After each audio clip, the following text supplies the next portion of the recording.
নাই সকলোৰে নিজৰ নিজৰ কথা থাকে।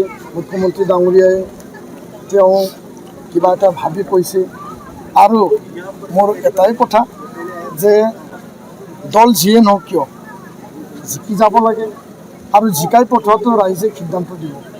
মুখ্যমন্ত্ৰীয়ে উপদেশ দিছে নিজৰ ভাই বা নিজৰ পৰিচিত এজন মানুহ হিচাপে, কিয়নো বিভিন্ন সভা সমিতিত আলোচনা বিলোচনাত চুক্তি ৰূপায়ণৰ ক্ষেত্ৰত মুখ্যমন্ত্ৰীক আমি বিভিন্ন সময়ত লগ ধৰিছিলোঁ, তেখেতক লগ পাইছিলোঁ আৰু তেওঁ এই কথাটো চিন্তা কৰি পেলাই কৈছে চাগে যে তেওঁ BPF-ত গ'লে বা BPF-ত যোৱাটো ভাল আছিল সেই হিচাপে কৈছে।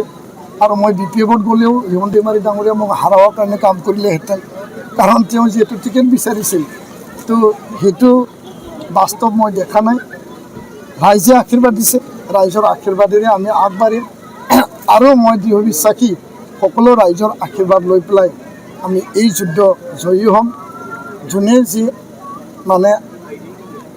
যিখিনি উপদেশ দিছে এইখিনি মই শুনিছোঁ আৰু BPF আৰু BJP যিহেতু এলায়েন্স আছে, সেই হিচাপে আঞ্চলিক দল BPF-ক তেওঁ গ'লে ভাল আছিল সেই কথাটো ক'ব, কিন্তু তাৰ আগত UPPL আৰু BJP-ৰো এলায়েন্স আছিল। সেই সময়ত মুখ্যমন্ত্ৰী ডাঙৰীয়াই কিছুমানক কৈছিল যদিহে BJP-ত নাযায় তেতিয়াহ'লে UPPL-ত যাওক।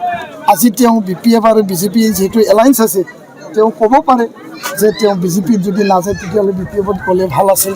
সেইটো এটা আন্তৰিকতা, এটা সহানুভূতি। যিহেতু তেখেতক মই বহুত দীঘলীয়া সময় চুক্তি ৰূপায়ণ জাতিৰ ছাত্ৰক লগ ধৰিছিলোঁ, এই আন্তৰিকতাটো তেওঁ প্ৰকাশ কৰিছে।